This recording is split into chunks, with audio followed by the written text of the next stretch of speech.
अब ये पढ़ने के बाद भाई अब हम देखते हैं इम्पोर्टेंट ऑब्जर्वेशंस क्या हैं। ठीक है, important observations of photoelectric effect. अब पहली ऑब्जर्वेशन क्या है? The emission of electrons takes place only if the frequency of incident radiation is equal to और greater than a certain value called threshold frequency. ये भाई मैंने आपको लेनर्ड का ही थोड़ा है एक जो बेटर एग्जाम्पल जो पर्सपेक्टिव मैंने वो आपको बता रहा हूँ। ठीक है, तो पहला ऑब्जर्वेशन तो क्या था भाई कि इलेक्ट्रॉन सिर्फ कब एमिट होते हैं? फोटो इलेक्ट्रॉन सिर्फ तब एमिट होते हैं जब इंसिडेंट रेडिएशन की फ्रीक्वेंसी एक पर्टिकुलर फ्रीक्वेंसी से ज़्यादा है या बराबर है या ज़्यादा है। ओके, और उसको हम क्या बोलते हैं? Threshold frequency. अगर इंसिडेंट रेडिएशन की फ्रीक्वेंसी थ्रेशोल्ड फ्रीक्वेंसी से कम है तो एक सिंगल इलेक्ट्रॉन भी एमिट नहीं होता, आप चाहे कितनी ही इंटेंसिटी बढ़ा लें। ठीक है, अब दूसरा क्या बताओ भाई?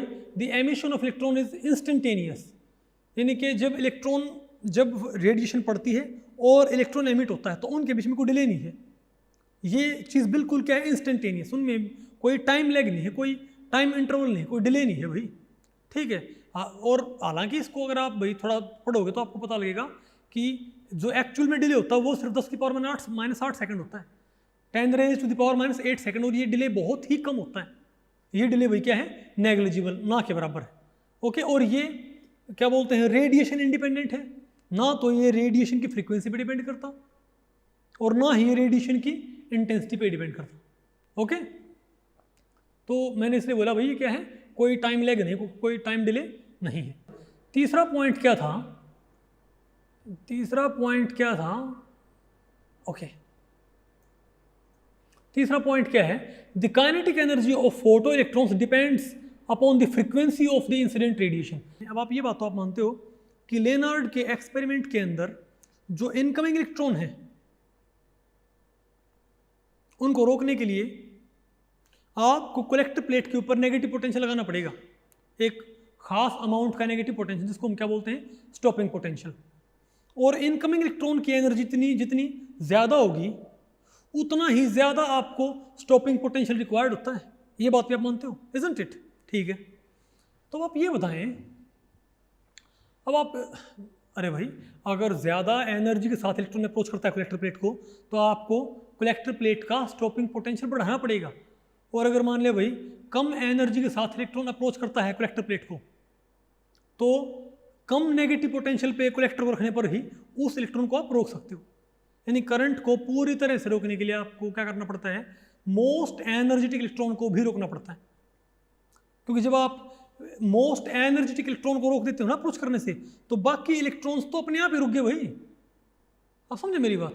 तो आप ये देखें कि मान लिया हम 3 डिफरेंट फ्रीक्वेंसी डालते हैं, इंटेंसिटी तीनों ही बराबर है, ν3 ν2 और ν1।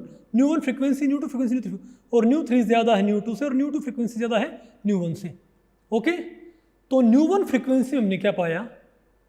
तो भाई ये क्या है? ν1 फ्रीक्वेंसी पे ये पॉइंट क्या शो कर रहा? ये पॉइंट क्या शो करता भाई कि जब आपने ν1, तो ये तो है ν1 फ्रीक्वेंसी का फोटो इलेक्ट्रिक करंट का कर्व वर्सेस वोल्टेज, ये ν2 फ्रीक्वेंसी का फोटो इलेक्ट्रिक करंट का कर्व वर्सेस वोल्टेज, ये ν3 फ्रीक्वेंसी का फोटो इलेक्ट्रिक करंट का कर्व वर्सेस वोल्टेज।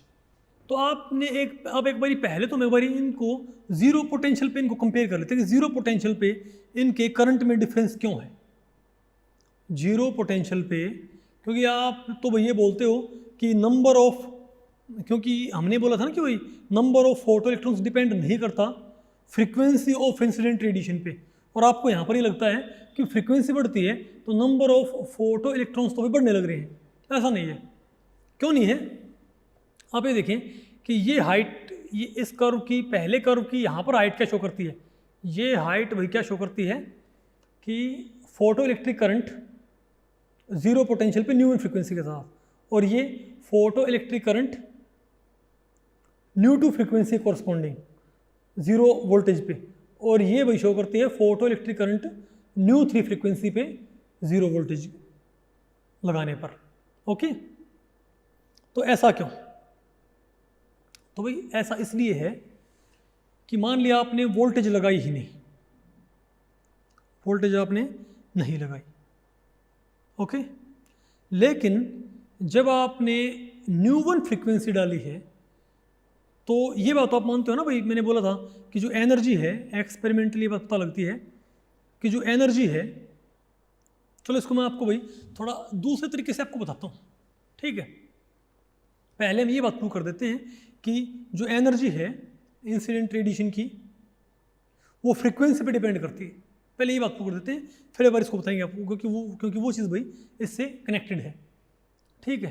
तो आप ये देखें कि न्यू वन फ्रीक्वेंसी डालने पर जो फोटो इलेक्ट्रिक करंट है उसको पूरी तरह से ज़ीरो रखने पर भाई आपको कितना पोटेंशियल लगाना पड़ता है, -V1। न्यू टू फ्रीक्वेंसी डालने पर जो फोटो इलेक्ट्रिक करंट बनता है उसको रोकने के लिए आपको -V2, और न्यू 3 फ्रीक्वेंसी की रेडिएशन डालने पर जो फोटो इलेक्ट्रिक करंट बनता है उसको पूरी तरह से ज़ीरो करने के लिए आपको न्यू 3 पोटेंशियल लगाना पड़ता है, इजंट इट। और मैंने आपको ये बात मैंने आपको बताई थी भाई कि कलेक्टर प्लेट को जितना ज़्यादा नेगेटिव पोटेंशियल पे लेके आना पड़े, इसका मतलब उतना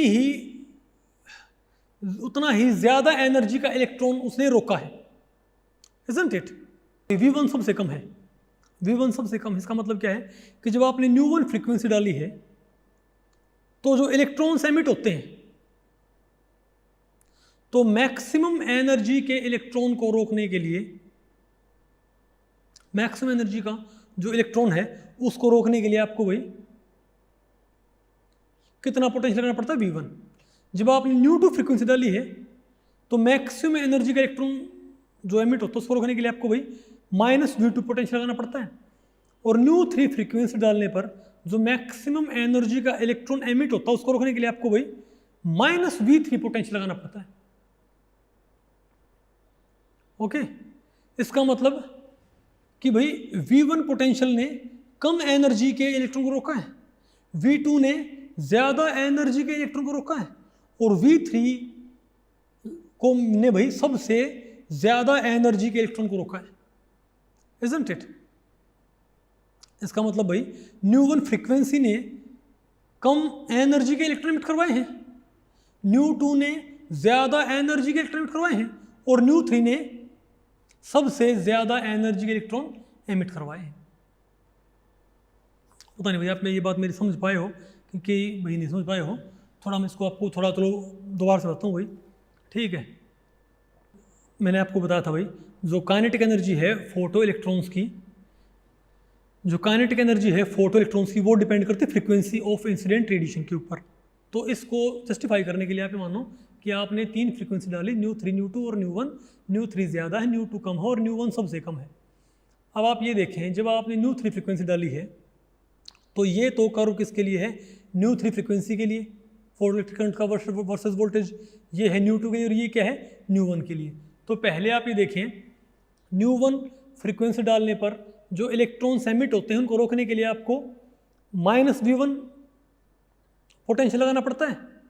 न्यू 2 फ्रीक्वेंसी के फोटोन डालने पर, फोटोन भाई मैं बोल रहा हूँ लेकिन उस वक्त तक फोटोन का पता नहीं था, ठीक है। न्यू 2 फ्रीक्वेंसी की रेडिएशन डालने पर जो इलेक्ट्रॉन्स एमिट होते हैं उनको रोकने के लिए आपको भाई V2 -V2 पोटेंशियल लगाना पड़ता है। और न्यू 3 फ्रीक्वेंसी डालने पर जो इलेक्ट्रॉन्स एमिट होते हैं उनको रोकने के लिए आपको भाई -V3 पोटेंशियल लगाना पड़ता है। और आपको साफ दिखाई दे रहा है भाई कि -V3 ज़्यादा है, -V2 कम और -V1 सबसे कम है। इसका मतलब ये है कि न्यू 3 रेडिएशन डालने पर जो इलेक्ट्रॉन्स एमिट होते हैं उनको रोकने के लिए नेगेटिव प्लेट को बहुत ही ज़्यादा, सबसे ज़्यादा नेगेटिव पोटेंशियल चाहिए होता है। और वो क्यों चाहिए होता है, क्योंकि उन्होंने बहुत ज़्यादा एनर्जी के इनकमिंग इलेक्ट्रॉन्स को रोकना है भाई। यानी कि न्यू 3 फ्रीक्वेंसी की रेडिएशन डालने पर जो इलेक्ट्रॉन एमिट हुए हैं उनकी एनर्जी ज़्यादा होगी, तभी तो हमको कलेक्टर प्लेट को ज़्यादा नेगेटिव पोटेंशियल सप्लाई करना पड़ता है।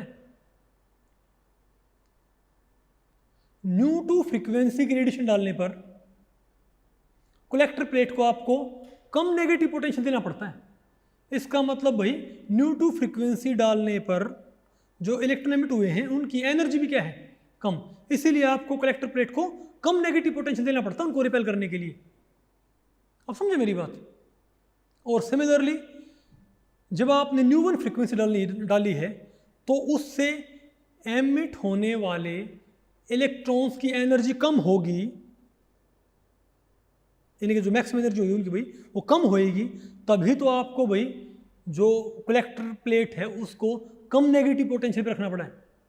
तो यहाँ से बात साबित होती है भाई कि जो मैक्सिमम काइनेटिक एनर्जी है एमिट इलेक्ट्रॉन की, वो ज़्यादा किस केस में है, ν3 में, ν2 में और ν1 में।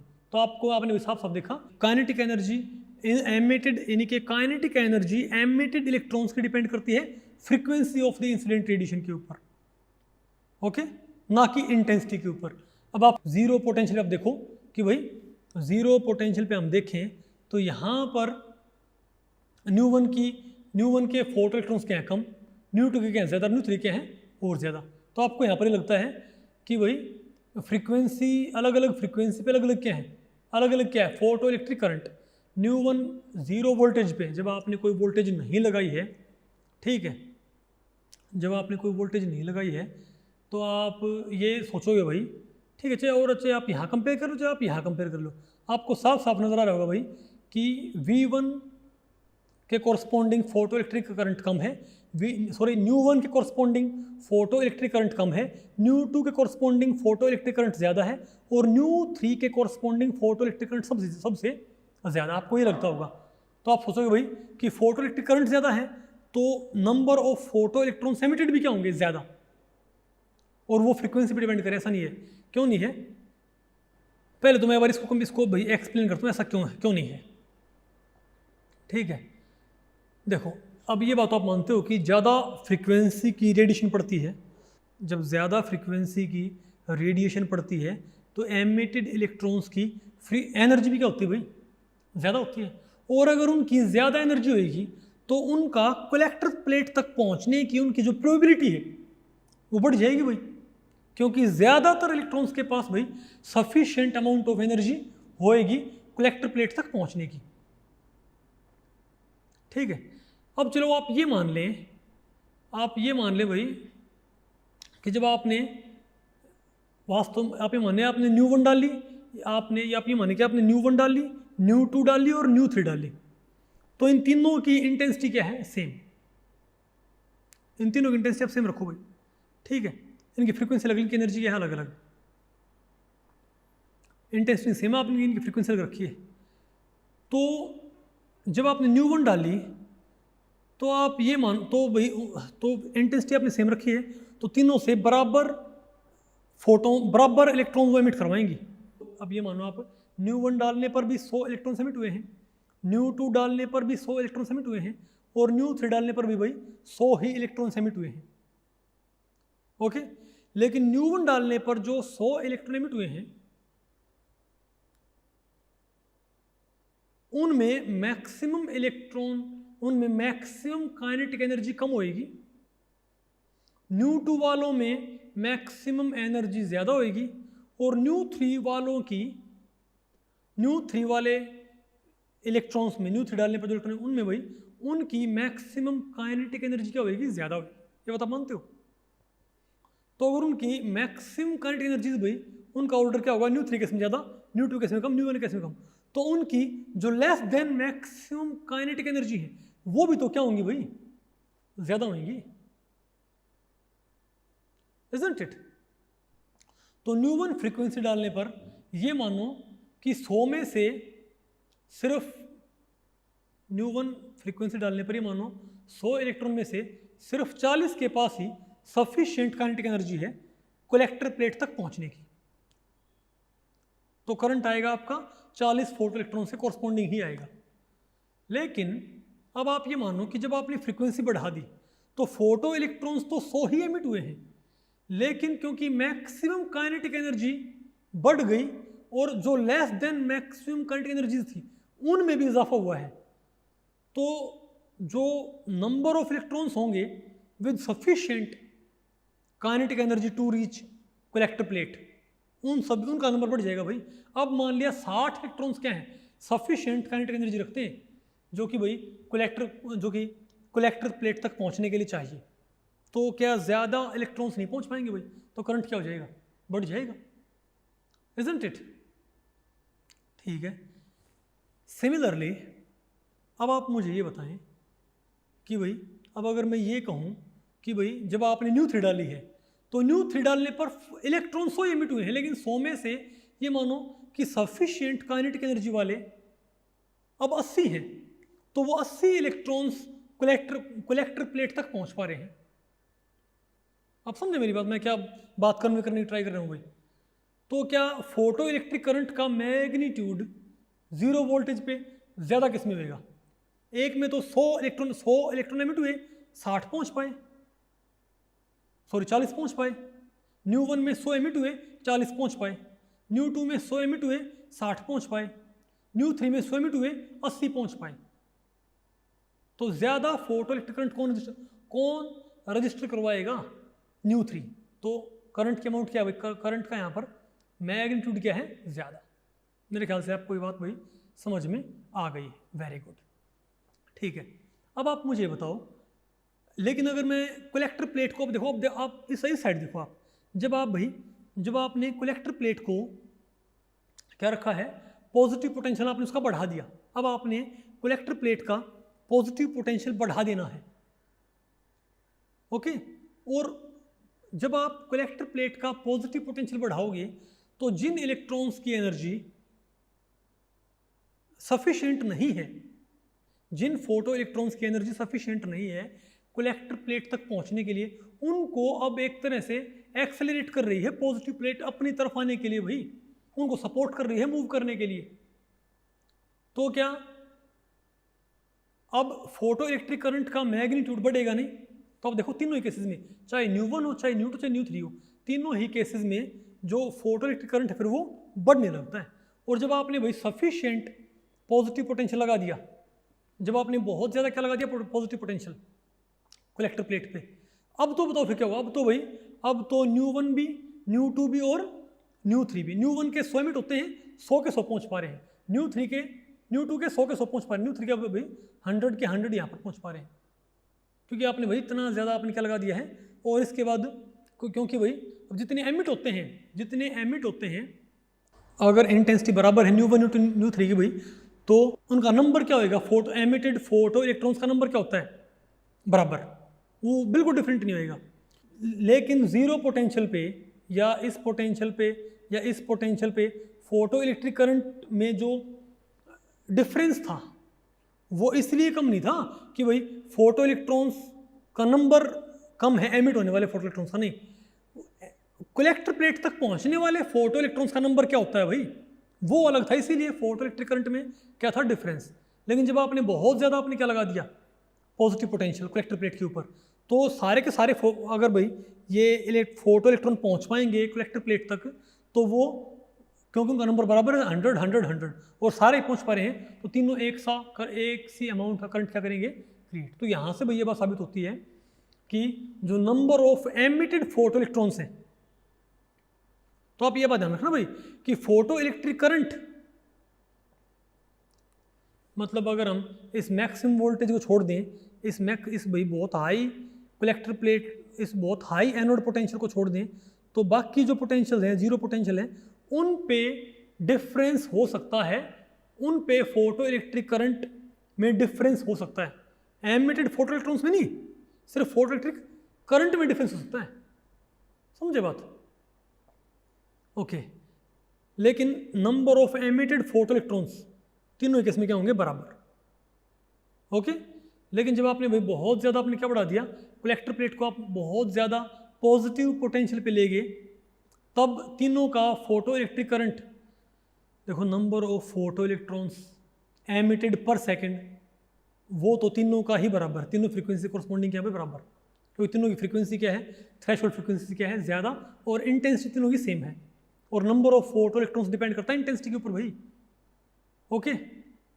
तो जो फोटो इलेक्ट्रिक करंट में डिफरेंस था वो इसलिए नहीं था कि number of emitted photoelectrons अलग अलग थे, number of photoelectrons reaching to the collector plate वो डिफरेंट थे, इसीलिए फोटो इलेक्ट्रिक करंट में डिफरेंस था। लेकिन बहुत ज़्यादा कलेक्टर प्लेट का पोटेंशियल बढ़ाने पर, क्योंकि जितने एमिट होते हैं सारे पहुंच पाएंगे, तो करंट क्या हो जाएगा? सैचुरेट। तो यहाँ से ये बात साबित होती है कि जो एनर्जी ऑफ फोटो इलेक्ट्रॉन्स है वो तो डिपेंड करती है इसके ऊपर भी फ्रीक्वेंसी के ऊपर, ना कि इंटेंसिटी के ऊपर। तो यहाँ से हमने ये बात पता लगाई कि kinetic energy of emitted photo electrons तो डिपेंड करती है फ्रीक्वेंसी ऑफ इंसिडेंट रेडिएशन, वो तो डिपेंड करती है, लेकिन जो number of photo electrons emitted पर सेकेंड है, यानी कि rate of photo electron emission, जो रेट है वो इंडिपेंडेंट होती है फ्रीक्वेंसी के। अब हम देखते हैं भाई जो चौथा, ठीक है। अब आप ये देखो भाई, अब आपने फ्रीक्वेंसी अपनी क्या रखनी है, कांस्टेंट, और आपने इंटेंसिटी आपने डिफरेंट करनी है।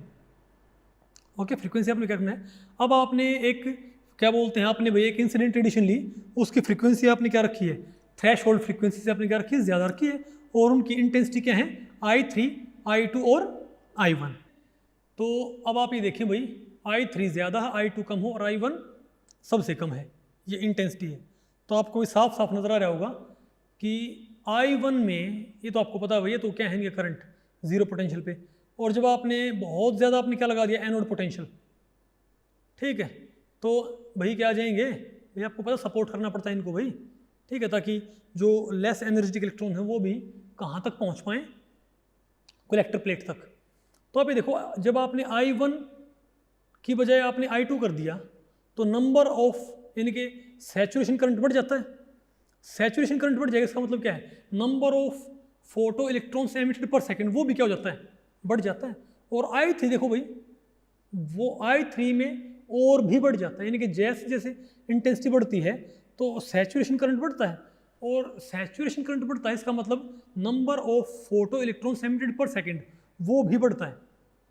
ओके, लेकिन क्योंकि तीनों का जो स्टॉपिंग पोटेंशियल है, यानी कि जब आपने I1, क्योंकि तीनों की फ्रीक्वेंसी सेम है, जब आपने I1 इंटेंसिटी क्या आपने रेडिएशन डाली तो स्टॉपिंग पोटेंशियल आता है ये, और सेम स्टॉपिंग पोटेंशियल है I2, और सेम स्टॉपिंग पोटेंशियल है I3 का।